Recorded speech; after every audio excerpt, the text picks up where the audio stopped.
Hi, this is Brett Clay. I'm here with Owen Allen, my colleague. We're going around the world for Windows Azure Platform University. Right now we're in, of course, the International Terminal in San Francisco Airport. Hopefully this microphone is good enough that you won't hear all these announcements in the terminal. So Owen, how are you feeling tonight? I'm feeling good, Brett. Yeah, it's going to be the start of a 4.5-week tour around the world. And we're going to be seeing a lot of each other, and we're going to be talking about a lot about Windows Azure. Yes, 5 weeks, 2 cities of 2-day events every week for 5 weeks. The only downtime is the time it takes to get on an airplane and go to the next city. We've got 6 European and Asian cities, and then 3 North American cities.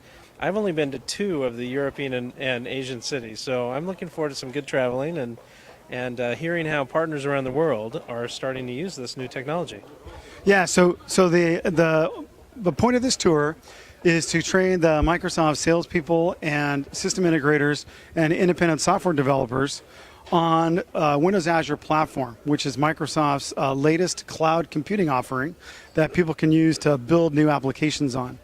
Yep, there's a lot of new announcements that came out a week and a half ago at PDC 10.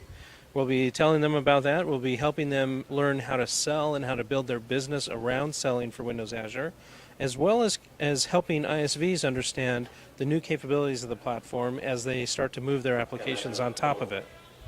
Yes. So we were talking a little bit earlier as they were having dinner here in wonderful Andalays, which I miss from Los Gatos, California, when I used to live here. But we're talking about how cloud computing and this Windows Azure platform is really changing, in a way, the information technology landscape. That's that's one of those sort of 10-year, really big changes that change the landscape. You want to talk a little bit about that?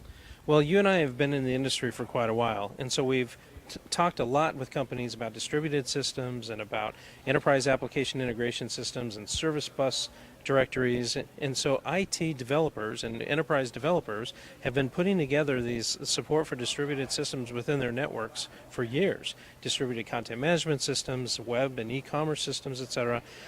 Now, with the cloud, they get another change that's going to happen that's going to allow them to take those capabilities that they've been working with and put them on an even more scalable infrastructure. So it's going to provide a more of a network layer for enterprise developers to do even more amazing applications and to think outside the box again.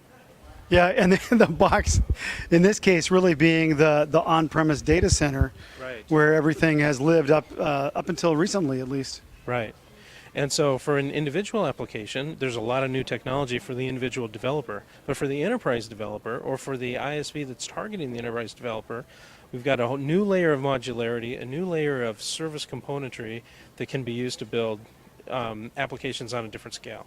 Right, and the key there is that these applications can now cross organizational boundaries, geographic boundaries,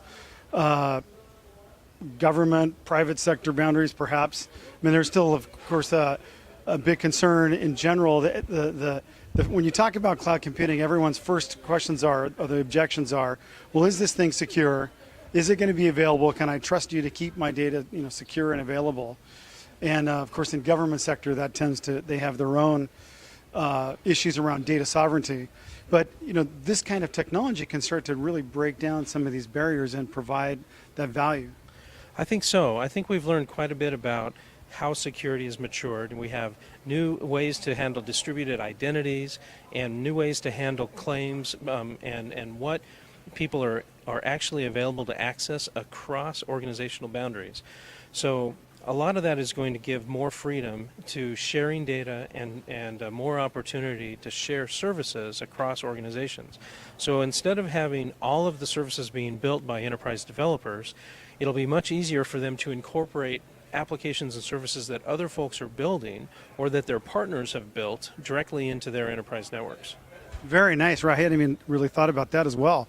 So not only can your own developers leverage this technology better, but you can leverage the entire development community, bring that in-house. I think we're going to see that. I think we're going to see that bit. The prevalence and the growth of marketplaces all over the place Microsoft announced a new Azure-based marketplace should launch by the end of this year, and that is going to open up new opportunities because now we're going to be able to determine: am I running that in an Azure appliance in my data center? Am I running that in an Azure appliance somewhere else, or in an Azure cloud? And who's providing that? Is Microsoft providing that, or is a commercial hosting provider providing that? So not only will there be this structure for how to build the applications, but I'll still be able to say, what's the trusted domain of where I deploy those applications? Okay. Cool. Well, we've got a couple hours more before we get on our 14-hour flight to down under, and then we're down under just for 4 days or so, and then all the way back up to England. Well, we go to Singapore in between. Right. Sydney, then Singapore, then London. It's going to be quite the trip. And then Amsterdam, Munich, and Warsaw, and then back to Toronto. Then Atlanta, then Toronto, and then back here in SFO 5 weeks from now. That's right. To do the last event on our tour in San Francisco. That's right. We'll see if people still want to see some of these videos, or if we have some partners cooperate with that too. Yeah, well, exactly. Thanks for joining us on the trip. Thank you very much, and we will see you hopefully throughout this trip.